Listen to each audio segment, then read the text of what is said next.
আসসালামু আলাইকুম এভরিওয়ান। আমি মাহমুদুল হাসান দিনার, পড়াশোনা করছি রুয়েট সিভিল ইঞ্জিনিয়ারিং ডিপার্টমেন্টে। আজকে আমরা ফিজিক্স থার্মোডাইনামিক্স আসসালামু আলাইকুম এভরিওয়ান। আমি মাহমুদুল হাসান দিনার, পড়াশোনা করছি রুয়েট সিভিল ইঞ্জিনিয়ারিং ডিপার্টমেন্টে। আজকে আমরা ফিজিক্স সেকেন্ড পেপারের থার্ড চ্যাপ্টার থার্মোডাইনামিক্স এর সিকিউ সলভের তৃতীয় ক্লাস করব। তো চলো শুরু করি। আমি গত ক্লাসে টাইপ 4 পর্যন্ত পড়েছিলাম, তো আজকে আমরা টাইপ 5 থেকে শুরু করব।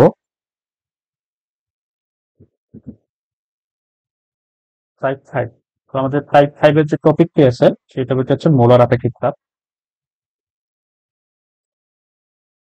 মোলার আপেক্ষিক তাপ। তো এখানে আমরা আগে কিছু বেসিক বা থিওরি শিখে নিই। সেটি হচ্ছে যে আমাদের সিভি, সিভি হচ্ছে মোলার আপেক্ষিক তাপ। কখন মোলার আপেক্ষিক তাপ? যখন হচ্ছে আমাদের ভি, ভি কি, ভি মানে ভলিউম, যখন আমাদের ভলিউম কি থাকে মানে আয়তন কনস্ট্যান্ট থাকবে বা আয়তনে কোনো চেঞ্জ হবে না। আরেকটা মোলার আপেক্ষিক তাপ আছে সিপি, তাহলে এটা কি? এটা হচ্ছে যখন প্রেসার বা আমাদের চাপ যখন কনস্ট্যান্ট থাকবে। কারণ প্রেসার মানে কনস্ট্যান্ট থাকবে বলতে প্রেসারে কোনো চেঞ্জ হবে না। আমরা কি জানি? আমরা জানি যে D Q equals to D U plus D W. তো এখানে আমরা দেখো কি কি লিখতে পারি। আমরা হচ্ছে ডি কিউ যেটা আছে, ডি কিউটা আমরা এভাবে লিখতে পারি যে এন সিভি ডেল থিটা, এভাবে লেখা যায়, বা এন সিভি ডি থিটা হিসেবে লেখা যায়। এরপর যেটি আছে আমাদের অভ্যন্তরীণ শক্তির পরিবর্তন, দ্যাট ইজ ডি ইউ, এটি হবে এন সিপি ডেল থিটা বা ডিটিও দেওয়া যায়। আর আমাদের যে ডাব্লিউ আছে, ডি ডাব্লিউ, এটা হচ্ছে P del V, P del V বা পিডিভি হিসাবে দেওয়া যাবে। ডেল ভি হচ্ছে আয়তনের পরিবর্তন। তো আমরা জাস্ট সিভি এবং সিপি থেকেও কিন্তু ডিকিউ এবং ডিডব্লিউ বের করতে পারি। অন্যভাবে আমরা কিছু জিনিস দেখি, আর আমরা আরো কিছু জিনিস দেখি, যেমন ধরো যে সিপি মাইনাস সিভি যেটা, এটা হচ্ছে আমাদের আর। আবার কি করা যায় দেখো, আমরা যে গামা লিখি, গামাটা অ্যাকচুয়ালি কি? গামাটা অ্যাকচুয়ালি হচ্ছে সিপি ডিভাইডেড বাই সিভি। তো গামা কি? গামা হচ্ছে সিপি ডিভাইডেড বাই সিভি। এখন তোমরা চাইলে এখান থেকে সিপি, সিপি এর মান হয়ে যায় CP equals to R plus CV, সেটা দিয়ে তোমরা এখানে সিপি এর মান বসাতে পারো, তখন একরকম সূত্র হবে। আবার CV equals to CP minus R, সেটা নিচে বসায় আরেক রকম সূত্র লেখা যাবে। তো গামা কি? গামা হচ্ছে এক পরমাণুকের জন্য, এক পরমাণুকের জন্য গামা ইকুয়ালস টু 1.67, বা আমরা বলতে পারি যে এখানে CP equals two 5, CP equals two 5/3 CV. এবং দেখো যখন ডি পরমাণু থাকবে তখন আমাদের কি হবে? গামা কি? গামা ইকুয়ালস টু 1.41, এবং এখানে সি2 ইকুয়ালস টু 7/5, 7/5 সিভি। এবং আমাদের যখন থ্রি পরমাণু থাকবে তখন গামা ইকুয়ালস টু 1.33, এবং সেখানে আমাদের যে সিপি আছে সেই সিপিটা থাকবে হচ্ছে 4/3 সিভি। তাহলে গামা, গামা অ্যাকচুয়ালি কি? গামা অ্যাকচুয়ালি হচ্ছে তোমার সিপি সিভি যে এদের অনুপাতটা, বুঝছো? তো চলো আমরা ম্যাথ করি। তো দেখো বরিশাল 24-এ এসেছিল, ও এ রেখার অভ্যন্তরীণ শক্তির পরিবর্তন নির্ণয় করতে পেরেছে। তো আমরা ও এ রেখার অভ্যন্তরীণ শক্তির পরিবর্তন নির্ণয় করি। দেখো কি কি দেয়া আছে। 2 মোল মানে এন এর মান দেয়া আছে এখানে। 2 মোল কোনো গ্যাসের তাপমাত্রার সাথে চাপের পরিবর্তন দেখা হলো। ও এ অংশে গ্যাসের আয়তন স্থির থাকে। ও এ, ও কই? এটা সম্ভবত ও। তো কি বলেছে? ও এ অংশে চাপের পরিবর্তন দেখানো হলো, ও এ অংশে গ্যাসের আয়তন স্থির থাকে। তো আমাদের যে ও এ জায়গাটুকু আছে এখানে গ্যাসের আয়তন স্থির। গ্যাসের আয়তন স্থির মানে কি? তখন আমরা কি জানি? D W equals to P del V. যদি ডেল ভি জিরো হয় তখন আমাদের কি? কাজ ইকুয়ালস টু জিরো, তখন আমাদের কাজ কি? জিরো। স্থির আয়তনে গ্যাসের মোলার আপেক্ষিক তাপ দেয়া আছে, ও এ রেখায় অভ্যন্তরীণ শক্তি বের করতে বলেছে আমাদের। তো দেখো আমাদের এখানে কি দেয়া আছে? স্থির আয়তন। স্থির আয়তন মানে কি? আমাদের সিভি দেয়া আছে। ওকে ফাইন, তাহলে সিভি তে কোন সূত্র হয়? ডি ইউ নাকি ডি কিউ? চলো দেখে আসি। সিভি কে যেটা আছে, সিভি তে আমাদের ডি কিউ হয়। কিন্তু আমাদের কি বের করতে বলছে? আমাদের বের করতে বলছে অভ্যন্তরীণ শক্তির পরিবর্তন। তো দেখো যে আমরা কিভাবে সলভ করি। আমরা কি জানি? D Q equals to D U plus D W. এখন আমরা কি বের করছি? ডি ডাব্লিউ টু জিরো, তো এটা বাদ। তার মানে কি? D Q equals to D U. তো আমাদের কি বের করতে বলছে? অভ্যন্তরীণ শক্তির পরিবর্তন বের করতে বলছে। তার মানে কি? দেখো ডি কিউ এবং ডি ইউ সমান, তো আমরা যদি ডি কিউ বের করতে পারি, ডি ইউ বের করতে পারবো। তাহলে আমরা এটা কি জানি? N CV DT. তো দেখো এন কি? 2 মোল দেয়া আছে। সিভি কত? সিভি হচ্ছে 12.5, এবং ডিটি তাপমাত্রার পরিবর্তন কত? তখন আমরা গ্রাফ থেকে তাপমাত্রা পরিবর্তন বের করতে পারবো 0 থেকে 300। আমরা কি তাপমাত্রা পরিবর্তন করতে 300। তো এটা যদি আমরা ক্যালকুলেটরে হিসাব করি 7500, 7500। আমরা যদি এর পরেরটাতে টাইপ 6 এ আসি, টাইপ 6 আমরা করবো হচ্ছে তাপীয় ইঞ্জিন। আমরা যদি তাপীয় ইঞ্জিন বলি, তাপীয় ইঞ্জিনের আমরা কয়েকটা সূত্র দেখি। আমরা দক্ষতা সূত্র দেখি। ইটা গোষ্ঠী আমরা কি জানি? ইটা গোষ্ঠী জানি যে গৃহীত তাপ, গৃহীত তাপ মাইনাস বর্জিত তাপ ডিভাইডেড বাই গৃহীত তাপ, এবং এটা কি হচ্ছে 100 দিয়ে, মানে 100% নিয়ে আসবো আমরা। তো এটাকে কি লেখা যায় দেখো, গৃহীত তাপ যদি আমরা Q1 ধরি এবং বর্জিত তাপকে যদি Q2 ধরি, তাহলে আমরা এইভাবে লিখতে পারি Q1 minus Q2 divided by Q1, এবং 100 গুণ আকারে থাকবে, ওটা বারবার না লিখি। তো দেখো এটাকে আবার কি লেখা যায়, এটাকে আবার দেখো Q1 দ্বারা যদি আমি ভাগ করি, তাহলে 1 minus Q2 divided by Q1, এরকম চলে আসে। এটা 100%। ঠিক আছে, এটা করা যায়। আচ্ছা দেখো, এই যে গৃহীত তাপ বা বর্জিত তাপ, এটা যদি একটু শর্টে তোমাদের বলি, কাহিনী কি হচ্ছে, মনে করে এখানে Q1 পরিমাণ তাপ ঢুকতেছে এবং Q2 পরিমাণে তাপ বের হচ্ছে। সরি, Q1 পরিমাণ তাপ ঢুকতেছে এবং Q2 পরিমাণে তাপ বের হচ্ছে। তাহলে এই যে তাপের যে পার্থক্য Q1 মাইনাস Q2, এই Q1 মাইনাস Q2 কোথায় গেল? এই যে ইঞ্জিনটি কাজ করতেছে, ইঞ্জিনটি যে কাজ করতেছে সেটি হচ্ছে এই তাপমাত্রা, মানে আমাদের তাপের পার্থক্য। দেখো এই যে উপরের অংশটুকু কি, উপরের অংশটুকু হচ্ছে ইঞ্জিন দ্বারা কৃত কাজ, এবং নিচে কি ইঞ্জিন যে পরিমাণে তাপ শোষণ করতেছে, আমরা ইঞ্জিনে যে পরিমাণ শক্তি দিচ্ছি। তাহলে এটাকে কিভাবে লেখা যায়? এটা কিভাবে লেখা যায় যে ইঞ্জিন দ্বারা কৃত কাজ, ইঞ্জিন দ্বারা কাজ ডিভাইডেড বাই কি, আমাদের যে আমরা যে মানে প্রদান করছি শক্তি, সেটাকে আমরা বলবো প্রদত্ত শক্তি। এখন আমরা যদি রোধতাপের প্রক্রিয়ায় এনট্রপির পরিবর্তন বের করতে চাই, ds equals to pq by t। এখন দেখো রোধতাপের প্রক্রিয়া কথাটার অর্থ কি, যেখানে তাপের আদান প্রদান ঘটবে না বা তাপ নিবেও না ছাড়বেও না, তাহলে আমাদের যে d2 কিন্তু 0 হয়ে যাচ্ছে। d2 যদি 0 হয়ে যায়, তাহলে কিছু রোধতাপের প্রক্রিয়া এনট্রপির পরিবর্তন 0। এখন দেখো ইঞ্জিন যদি প্রত্যাবর্তী হয়, ইঞ্জিন যদি প্রত্যাবর্তী হয়, তাহলে আমরা কি জানি, ইঞ্জিন প্রত্যাবর্তী হলে Q1 বাই Q2 এবং Q1 বাই Q2 এই অনুপাতটা সমান থাকে। এই অনুপাত যদি সমান থাকে, তাহলে আমরা কি করতে পারি, আমরা ইটার জায়গায় কি লিখতে পারি 1 মাইনাস Q2 বাই Q1 কিন্তু 100% এইভাবে লিখতে পারি। তাহলে আমরা তাপমাত্রা দিকেও কি করতে পারি, কাজ বের করতে পারি, যদি মানে সরি দক্ষতা বের করতে পারি, যদি কি হয় সেটি প্রত্যাবর্তী ক্রিয়া হয়। তো চলো আমরা ম্যাথ করি।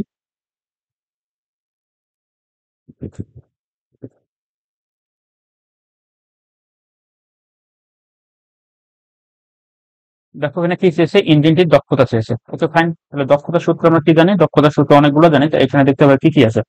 এখানে তাপমাত্রা দেওয়া আছে, দেখো তাপ উৎস তাপমাত্রা কি হয়, তাপমাত্রা T1, এবং তাপমাত্রা 1100 জুল তাপ গ্রহণ করে। তাহলে এটা কি, এটা হচ্ছে আমাদের T1, এত জুল তাপ গ্রহণ করলো, এবং তাপ গ্রাহকে এত তাপ বর্জন করে। তাহলে বর্জন করে কত, T2। তাপ সরি তাপমাত্রা হয় এত, তাপমাত্রা এত T2, এবং যে তাপ বর্জন করে সেটা হচ্ছে T2। তাহলে কি বলেছে যে তাপ উৎস তাপগ্রাহকের তাপমাত্রা বাড়ানো এবং কমানোর ব্যবস্থা রয়েছে। ওকে ফাইন, ইঞ্জিনের দক্ষতা বের করতে বলেছে। ইঞ্জিনের দক্ষতা আমরা সবসময় ট্রাই করবো কিউ দিয়ে বের করা। যদি কিউ না থাকে, তাহলে আমরা কি ইউজ করবো, কারণ আমরা তো জানি না যে এটা প্রত্যাবর্তী নাকি অপ্রত্যাবর্তী। ঠিক আছে, অথবা তোমরা চাইলে কি করতে পারো, এই দুইটার অনুপাত বের করে দেখতে পারো যে সমান হয় কিনা। সমান যদি হয় তাহলে প্রত্যাবর্তী, তো আমরা তো রিস্ক নিবো না, আমরা সরাসরি কিউ দিয়ে করবো। আমাদের মূল যে সূত্র ছিল সেটা কিউ দিয়ে। এটা ইকুয়ালস টু কি, এটা ইকুয়ালস টু হচ্ছে 1 minus Q2 divided by Q1 into 100%। Okay, তো আমরা এখন কি করি, 1 মাইনাস Q2 কত, Q2 হচ্ছে 300 ডিভাইডেড বাই 1100 ইনটু 100%। তাহলে আমাদের আনসার কত আসে, 1 মাইনাস 300 ডিভাইডেড বাই 1100 ইনটু 100%। তো এটা আসে আমাদের 72.72, সরি 72.72 এত পার্সেন্ট। তাহলে আমাদের গ নম্বর হয়ে গেল। ঘ নম্বরে কি বলেছে, ইঞ্জিনটিকে প্রত্যাবর্তী করতে কি পদক্ষেপ গ্রহণ করতে হবে। ওকে, আমরা ফাইন দেখে আমরা দেখি প্রত্যাবর্তী হয় কিনা। তো আমরা ঘ নম্বরে কি করবো, আগে দুটার অনুপাত বের করবো। তো আমরা Q1 ডিভাইডেড বাই Q2 যদি বের করি, কত আসে, এটা আসে 1100 ডিভাইডেড বাই 300। তাহলে কত আসতেছে 11/3। তখন আমরা যদি T1/T2 করি, T1/T2 করলে কত হয় 600 ডিভাইডেড বাই 90। তাহলে এটা কত আসে 20/3। 20/3 তার মানে কি করতে পারছি, এটা অবশ্যই করতে পারছি না, কারণ T1/T2 এবং T1/T2 এই দুটো সমান না। তাহলে আমাদের কি করতে হবে, আমাদের হচ্ছে ইঞ্জিনটাকে কি করতে হবে, প্রত্যাবর্তী করা যায় কিনা সেটা আমাদের দেখতে হবে, কি করলে প্রত্যাবর্তী করা যাবে। এবং এখানে কি বলেছে দেখো, তাপ উৎস এবং তাপ বিভাগের তাপমাত্রা বাড়ানো কমানো যায়। তাহলে কি বলেছে, তাপমাত্রা বাড়ানো কমানো যায়, তার মানে কি আমরা তাপ চেঞ্জ করবো না, তাপমাত্রা চেঞ্জ করবো। ওকে, আমরা কি করবো না, তাপমাত্রা চেঞ্জ করবো না, কিন্তু তাপ চেঞ্জ করবো। এটা আমরা দুইভাবে করতে পারি, কিভাবে, আমরা তাপ উৎসের তাপমাত্রা স্থির রেখে তাপ গ্রাহকের তাপমাত্রা চেঞ্জ করব, অথবা তাপ গ্রাহকের তাপমাত্রা স্থির রেখে তাপ উৎসের তাপমাত্রা চেঞ্জ করবো। তো আমরা কি প্রথমে যে কেসটা করছি সেটা হচ্ছে আমরা উৎসের তাপমাত্রা স্থির, ঠিক আছে, উৎসের তাপমাত্রা স্থির ধরলাম আমরা। উৎসের তাপমাত্রা যদি স্থির হয় তাহলে আমাদের কি T1 কত, আমাদের T1 হচ্ছে 600 কেলভিন। তো আমরা 600 কেলভিন ফিক্স থাকতেছে, 600 কেলভিন। তো আমরা প্রত্যাবর্তী ইঞ্জিনের জন্য কি জানি, জানি যে Q1/Q2 equals to T1 divided by T2। এখানে আমরা T2 প্রাইম দিলে, হ্যাঁ, কারণ T2 বের করবে, কারণ একটা T2 আছে অলরেডি। তো দেখো এখান থেকে আমরা T2 বের করি, T2 প্রাইম ইকুয়ালস টু হচ্ছে Q1 into Q2 divided by Q1। এখন মান বসাই, 600 ইন্টু Q2 কত, Q2 হচ্ছে কত ছিল, 300 ছিল, Q2 300 ডিভাইডেড বাই 1100। তাহলে অতএব আমাদের T2 কত আসতেছে, T2 prime 600 into 300 divided by 1100। তাহলে এটা আসছে কত,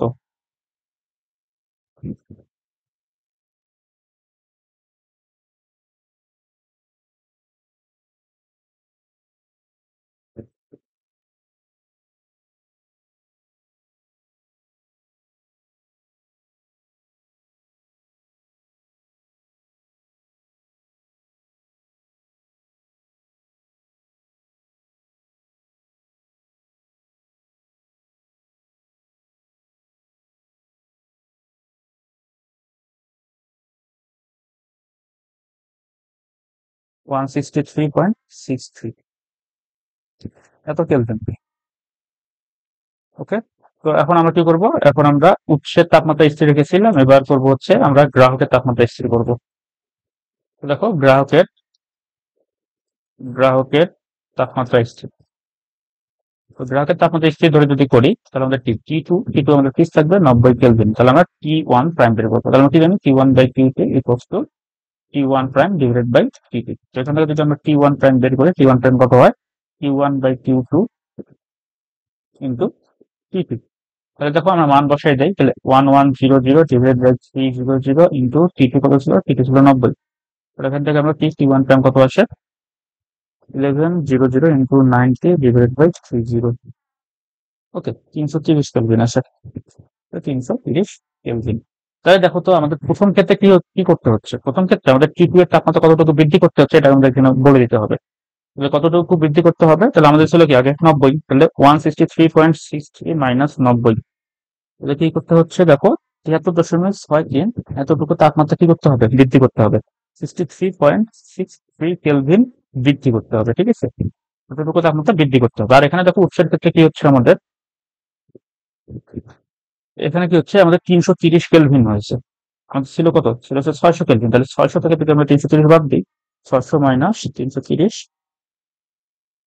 270, তাহলে কি করতে হবে, 270 কেলভিন তাপমাত্রা হ্রাস করতে হবে। কার ক্ষেত্রে, কার হ্রাস করতে হবে, দেখো T1 কিন্তু T1 যেহেতু হচ্ছে, তাহলে এটা কাকে হ্রাস করতে হবে, উচ্চ তাপমাত্রাকে 270 কেলভিন আমাদের হ্রাস করতে হবে, তাহলে আমরা কি করতে পারবো, এটি প্রত্যাবর্তী ইঞ্জিনে নিয়ে যেতে পারবো।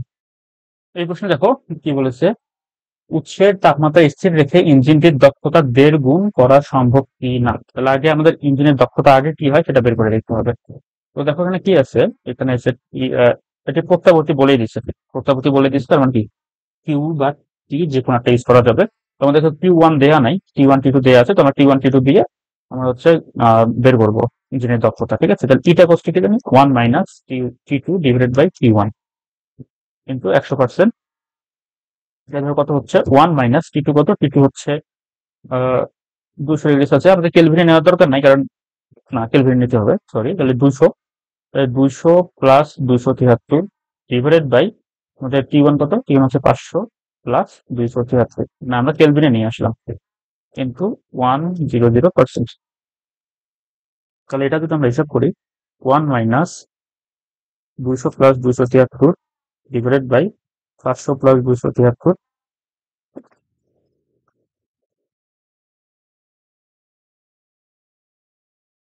তাহলে দেখো এটা আসছে 0.38, তাহলে এটাকে 100% করলে আসে 38.8, 38.8%। এটা ছিল হচ্ছে 38.8%। তো এখন আমাদের কি কাজ, আমাদের কাজ হচ্ছে এটাকে দেড় গুণ করা। তাহলে এটাকে যদি আমরা দেড় গুণ করি, তাহলে ইটা টু ধরি, ইটা টু কত হবে, ইটা টু হবে 38.8, এটার দেড় গুণ 1.5 দিয়ে যদি গুণ দিই আমি, তো ইটা টু আসলে 58.21, 58.21 এত পার্সেন্ট। তাহলে আমাদের কি করতে হবে, দেখো এত পার্সেন্ট করতে গেলে উৎসের তাপমাত্রা স্থির রেখে করা সম্ভব কিনা সেটা আমাদের দেখতে হবে। উৎসের তাপমাত্রা স্থির রেখে করা সম্ভব কিনা সেটা দেখতে হবে। তো ওকে, আমরা উৎসের তাপমাত্রা স্থির রাখলাম, তো উৎসের তাপমাত্রা যদি স্থির থাকে, তাহলে দেখো T1 equals to 500 degree Celsius fixed, ঠিক আছে, এটা কনস্ট্যান্ট থাকলো। আমরা T2 এটা চেঞ্জ করবে, তাহলে কি হচ্ছে, আমরা একটি জানি ইটা ইকুয়ালস টু জানি, ইটা ইকুয়ালস টু জানি হচ্ছে 1 মাইনাস T2 ডিভাইডেড বাই, এখানে T2 প্রাইম করবো কারণ আমাদের T2 চেঞ্জ করতে হবে, T1 ফিক্স থাকছে, T1। এখন আমি এখানে 100% না দেই, আর এটাকে হচ্ছে আমি এইভাবে লিখি যে 0.58 এইভাবে লেখা যায়, ঠিক আছে। তো দেখো এখান থেকে আমরা কি করি, 0.5821 equals to 1 minus T2 prime divided by T1 কত, T1 হচ্ছে 500 প্লাস 273, মানে 773, 773। ওকে, তাহলে এখান থেকে দেখো T2 বের করা যায়, জাস্ট ক্যালকুলেটর বসে দিয়ে মানে T2 এর জায়গায় x ধরবা, তাহলে হয়ে যাবে। তাহলে T2 ইকুয়ালস টু কত আসে,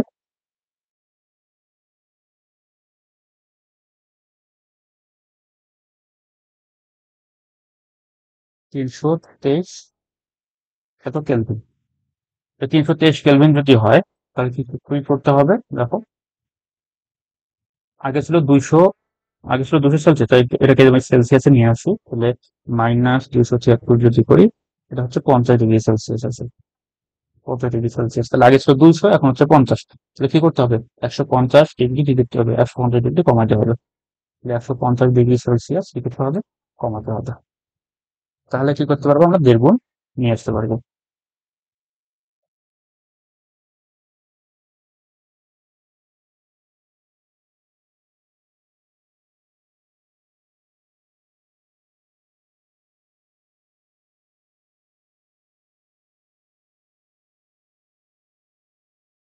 দেখো এখানে কি বলেছে, একটি কার্নো ইঞ্জিনের তাপ উৎস ও তাপ গ্রাহকের তাপমাত্রা যথাক্রমে এত এত, তাহলে মানে এটা T1, এটা হচ্ছে T2, এবং চারটি ধাপে কৃত কাজ, তাহলে হচ্ছে Q1, Q2, Q3 এবং Q4। উদ্দীপকের ইঞ্জিনটি তাপ গ্রাহকে কি পরিমাণ তাপ বর্জন করবে সেটা নির্ণয় করতে হবে। তাপ গ্রাহকের যে বর্জিত তাপ সেটা আমাদের বের করতে হবে, ঠিক আছে। তো আমাদের কি করতে হবে, আগে চার ধাপে টোটাল আমাদের কত কৃত কাজ হয় সেটা বের করবো, কারণ কি আমরা ইটা বের করবো, ইটা কোর্সটা কি জানি আমরা, কৃত কাজ ডিভাইডেড বাই প্রথম যে শক্তিটা দেওয়া হয়েছে T1, তাই না, এভাবে আমরা বের করবো।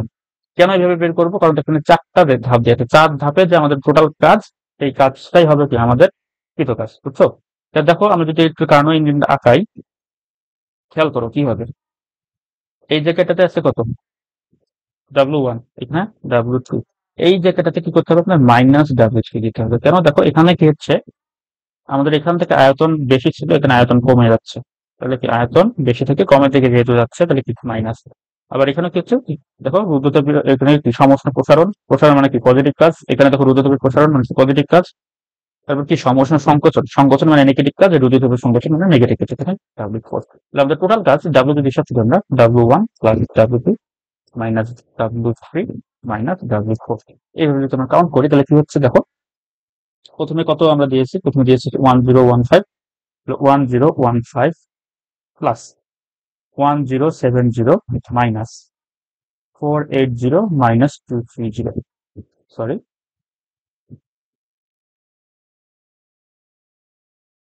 -230। তো এটা যদি আমরা ক্যালকুলেট করি, আমাদের টোটাল কাজ আসে হচ্ছে 1375 জুল। 1375 এত জুল। ঠিক আছে, তাহলে এখন আমরা কি করব, আমরা বের করতে চাই যে ইঞ্জিনটি তাপ গ্রাহক কি বলেছে, ইঞ্জিনটি তাপ গ্রাহকে কি পরিমাণ তাপ বর্জন করে সেটা আমাদের বের করতে হবে। তো আমরা আগে দেখবো যে আমাদের যে তাপমাত্রা আছে, তাপমাত্রা দিয়ে আমাদের কাজ কত হয় সেটা বের করা যায় কিনা। তাপমাত্রা আমাদের যা আছে তা দিয়ে আমাদের কত কাজ হয় সেটা আমরা বের করতে পারি কিনা। তো দেখো আমাদের দুইটা তাপমাত্রা দেওয়া আছে, তার মানে কি জানি, ইটা কষ্ট কি, ইটা কষ্ট হচ্ছে 1 এবার 1025 plus 275, sorry 273 divided by 475 minus 273। তো এটা যদি আমরা করি তাহলে এটা কত আসে,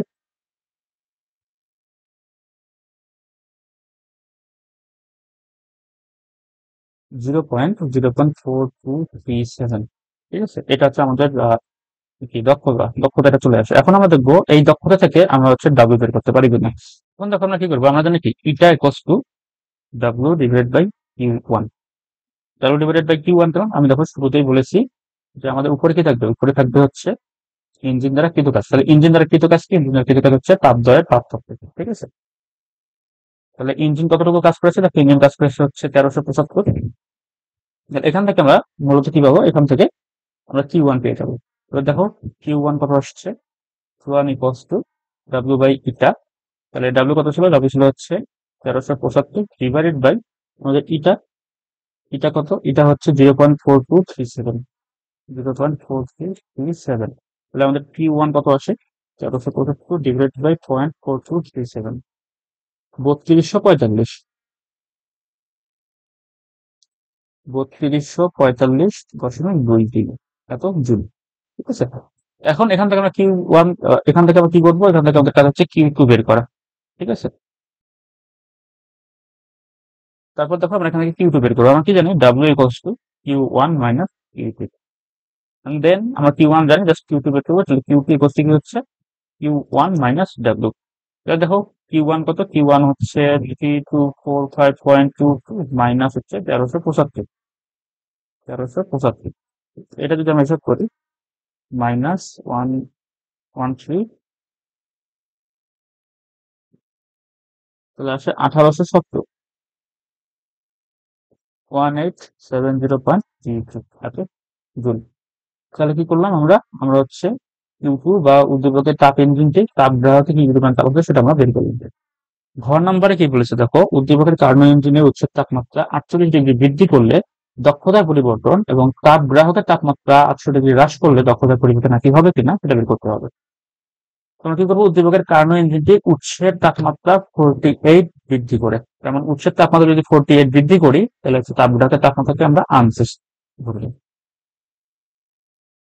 ঠিক আছে, সেটাকে আমরা আনচেঞ্জ ধরে নিব।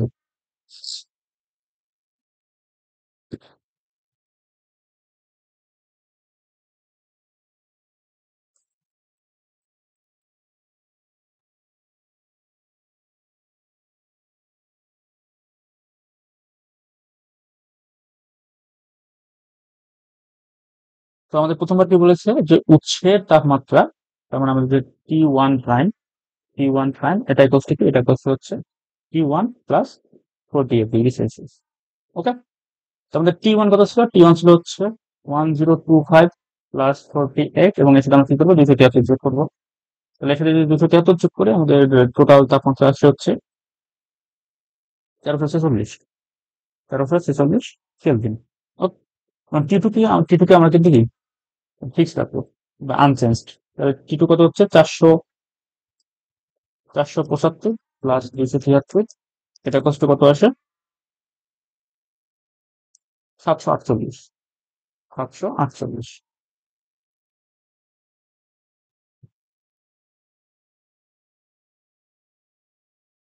তো দেখো আমরা যদি ইটা 1 বের করি, প্রথমবারের দক্ষতা 1 minus E2 divide by T1, এটাকে 100% দিয়ে দিই।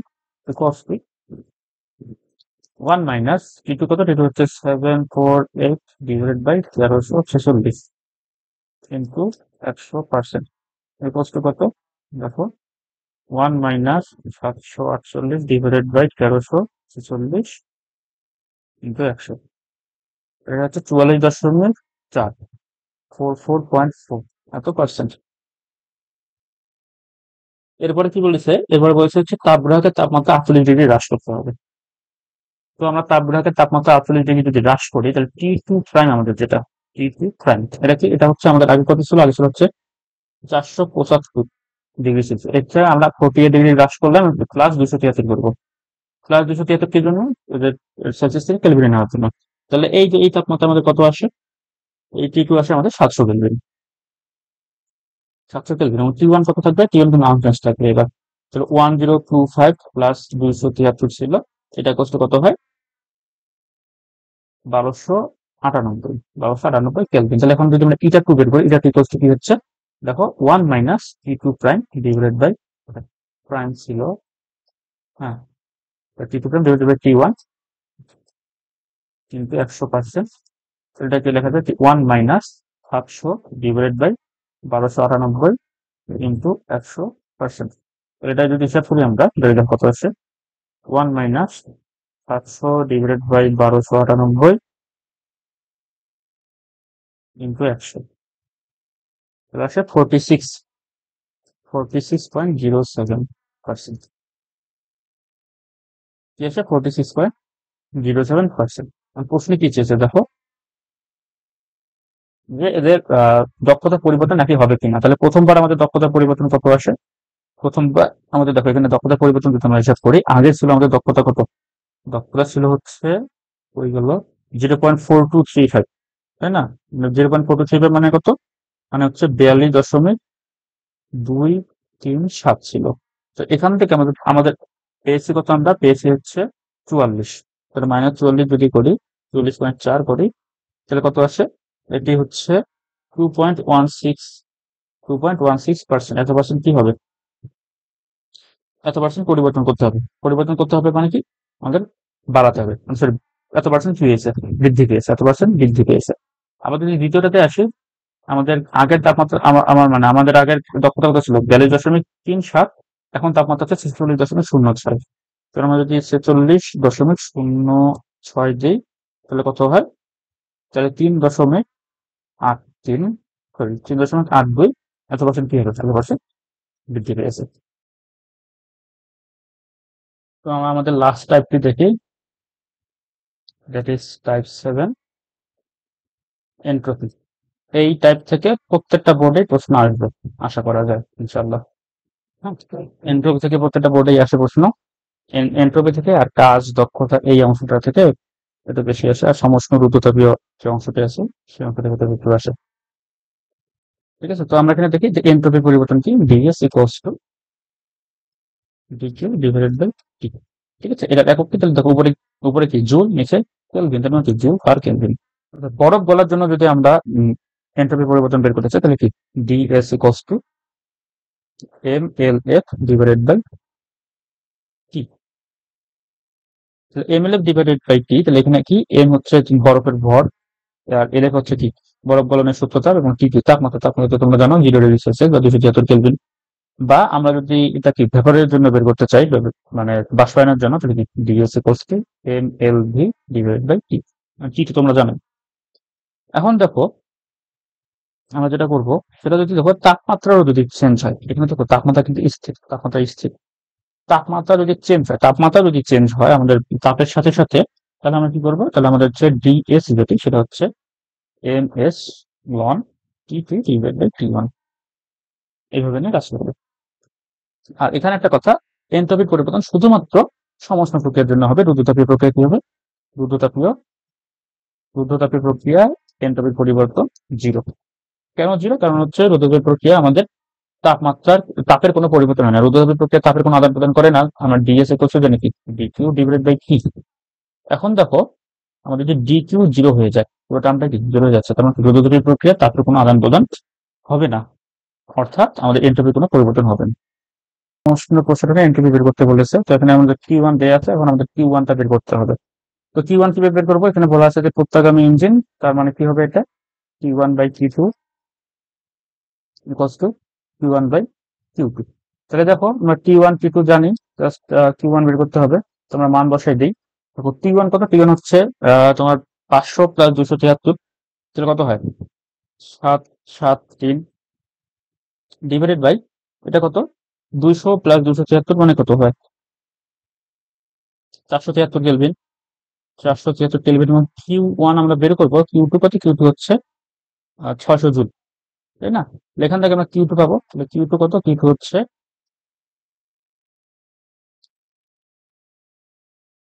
980.5 জুল। তাহলে আমাদের যে এনট্রপি পরিবর্তন, তাহলে ডিএস, এটা ডিএস ইকুয়ালস টু কি? ডিএস ইকুয়ালস টু Q1 বের করেছি।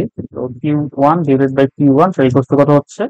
980.5 ডিভাইডেড বাই 773 কেলভিনে নিয়ে আসতে হবে। তো এটার উত্তর কত আসে? 1.27 জুল পার কেলভিন। এই ম্যাথে দেখো, বরফ গলন এবং বরফ গলা পানির তাপমাত্রা বৃদ্ধি কোন ক্ষেত্রে পরিবেশের উপর অধিক প্রভাব পড়বে? অর্থাৎ আমাদের দুই ক্ষেত্রে, বরফ গলনের ক্ষেত্রে একবার এন্ট্রপির পরিবর্তন বের করতে হবে এবং কি বরফ গলা পানির ক্ষেত্রে এন্ট্রপির পরিবর্তন বের করতে হবে। তো দেখি আমরা প্রথম ক্ষেত্রে এন্ট্রপির পরিবর্তন বের করি বরফ গলনের সময়, ঠিক আছে? তো বরফ গলনের সময় আমাদের এন্ট্রপি পরিবর্তনের সূত্রটা একটু চেঞ্জ হবে। তখন আমাদের ডিএস ইকুয়ালস টু কি হবে? বরফ গলন যেহেতু, তাহলে M L F divided by T, তাই না? তাহলে এম কত? ভর ভর হচ্ছে 0.07 কেজি ছিল। ভর ছিল 0.07 কেজি। তার সাথে আমাদের এল এফ কত? এল এফ হচ্ছে 3.36 ইন্টু 10⁵ ডিভাইডেড বাই আমাদের তাপমাত্রা কত? তাপমাত্রা তো আমরা সবাই জানি যে 273 কেলভিন।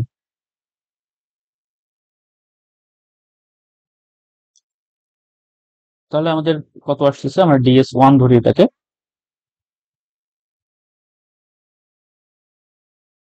86.15 এত জুল পার কেলভিন, ঠিক আছে?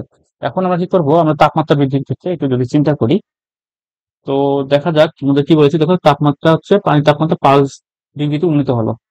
আগে ছিল 0 ডিগ্রি সেলসিয়াস তাপমাত্রা, পরে কত? 5 ডিগ্রি সেলসিয়াস তাপমাত্রা হয়েছে। তার মানে কি আমাদের তাপমাত্রা পরিবর্তন 5। তাপমাত্রা পরিবর্তন যদি আমাদের 5 হয়, তাহলে এখন আমাদের কি করতে হবে? আমাদের তাপমাত্রা পরিবর্তিত হচ্ছে, আবার আবার কি হচ্ছে? আমাদের তাপও পরিবর্তিত হচ্ছে, তাই না? তাহলে আমাদের কোন সূত্র কাজে লাগাতে? আমাদের সূত্র কাজে লাগাতে হবে যদি আমরা ডিএস2 ধরি এটাকে, M M L sorry M S ln. তাহলে আমাদের সূত্র হবে কি? DS two equals to M S ln Q2 divided by Q1। তাহলে দেখো কত হচ্ছে? এম কত? এম হচ্ছে 0.07 লন। এস এর মান কত? এস হচ্ছে 4200, মুখস্থ রাখবা। আর হচ্ছে এটা কি? লন। T2 কত? T2 হচ্ছে, দেখো 5 ছিল। কত? আগে ছিল 0, পরে হয়েছে 5। তাহলে এটা কত হচ্ছে? 273 প্লাস 5 ডিভাইডেড বাই 273। তো এটা যদি আমরা হিসাব করি কত আসে?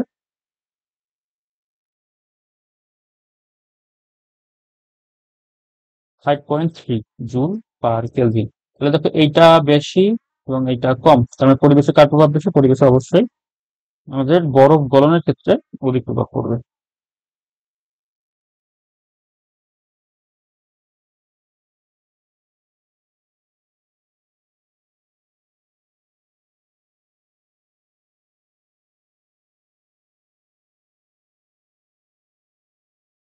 দেখো, এখানে বলেছে প্রতি ধাপে এনট্রপি হিসাব করে ইঞ্জিনের প্রত্যাগামিতা যাচাই করতে হবে। প্রতি ধাপে এনট্রপির পরিবর্তন হিসাব করে প্রত্যাগামিতা যাচাই করাটা অর্থ হচ্ছে আমাদের দেখাইতে হবে যে যদি 0 হয়, প্রতি ধাপে এনট্রপি পরিবর্তন হিসাব করে, আর যদি প্রত্যেক ধাপে এনট্রপি পরিবর্তন আমরা যোগ করি, তাহলে এনট্রপি পরিবর্তন 0 হবে। তাহলে আমরা বুঝবো যে প্রত্যাগামী। তো দেখি আমাদের এটা কি কি হয় না হয়। তো আমরা প্রথমে কি নিব? প্রথমে হচ্ছে এ বি অংশ নিব। এখন দেখো, এখানে কাহিনী কি? এখানে কাহিনী হচ্ছে এখানে Q1 T1 দেওয়া আছে, কিন্তু এখানে T2 দেওয়া না। তো আমরা আগে সবার আগে কি কাজ? সবার আগে কাজ হচ্ছে আমাদের টি মানে Q2 বের করা। তাহলে আমরা আগে ধরে নিচ্ছি যে এটা একটি প্রত্যাগামী ইঞ্জিন। প্রত্যাগামী ইঞ্জিন ধরে নেওয়ার পর যদি আমাদের এন্ট্রপি পরিবর্তন 0 না হয়, তাহলে ধরে নিতে হবে যেটা অপ্রত্যাগামী ইঞ্জিন। তো আমরা করবো কি? Q1/Q2 equals to Q1/Q2। তাহলে এখান থেকে কি করবো? আমরা Q2 বের করবো। তাহলে Q2 equals to Q1 into Q2 divide by Q1। তাহলে Q1 কত? Q1 হচ্ছে 500 জুল, ইন্টু Q2 হচ্ছে 550 কেলভিন ডিভাইড বাই 1100 কেলভিন। তাহলে আমাদের Q2 কত আসে?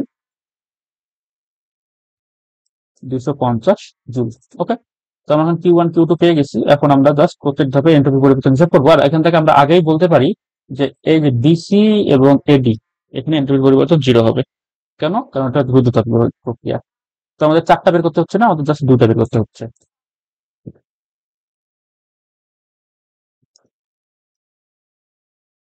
তো দেখো এখানে আমরা কি করব, আমরা হচ্ছে ডিএস এবি যদি বের করি, ডিএস এবিতে কিউ ওয়ান কত, কিউ ওয়ান হচ্ছে কত ছিল, কিউ ওয়ান হচ্ছে 500 জুল। তো আমরা যদি হিসাব করি 500 ডিভাইডেড বাই কিউ ওয়ান কত, কিউ ওয়ান হচ্ছে 1100 কেলভিন। তাহলে এটা আমাদের কত আসে, 0.45 এত জুল পার কেলভিন। আবার কি আমরা কি বের করবো, ডিএস বিসি, ডিএস বিসি আমরা জানি যে এটা 0 হবে। And তারপরে আমরা আবার কি হিসাব করবো দেখো, ডিএস আমরা কত হিসাব করবো যে CD, DS CD, DS CD যদি আমরা হিসাব করি, তাহলে এখানে জাস্ট একটা জিনিস মাথায় রাখতে হবে, আমাদের একটা মাইনাস চিহ্ন দিতে হবে। কেন মাইনাস চিহ্ন দিতে হবে, কারণ এটা দেখো সংকোচন হচ্ছে। সংকোচন হওয়া মানে কি, আমাদের কিউটা কি হচ্ছে, কিউ উল্টা দিকে যাচ্ছে। এখানে আমরা যদি কিউ দান করতে হয়েছে, এখানে আমরা কিউ দান করেছি বা কিউ দিয়েছি, আর এখানে কি হচ্ছে, এখানে আমাদের কিউ বাইরে যাচ্ছে, বুঝছো, কিউ কে বর্জন করতেছে এখানে, নেগেটিভ হয়ে যাচ্ছে। তাহলে আমরা এখানে কিউ কত পেয়েছি, 250 ডিভাইডেড বাই তাপমাত্রা হচ্ছে 550। এটা কত আসে, -0.45 জুল পার কেলভিন। এবং ডিএস ডিএ যেটা আছে সেটা 0। তাহলে এখন আমরা কি করবো, চারটাই জাস্ট যোগ করে দিব। তাহলে কি হচ্ছে দেখো, DS AB plus DS BC plus, sorry, plus DS CD plus DS DA. এগুলো যদি আমরা যোগ করি, প্রথমটা কত, প্রথম হচ্ছে 0.45 প্লাস 0, দেন মাইনাস 0.45 মাইনাস 0, আসলে মাইনাস প্লাস 0 একটা ব্যাপার না, করে দেখি আলটিমেটলি 0 এসেছে। যেহেতু আমাদের এন্ট্রপি পরিবর্তন 0, টোটাল এন্ট্রপি পরিবর্তন যোগ করে আমরা যদি 0 পাই, তাহলে কি হচ্ছে আমাদের এই এই যে ইঞ্জিনটি আছে সেটা কি প্রত্যাগামী।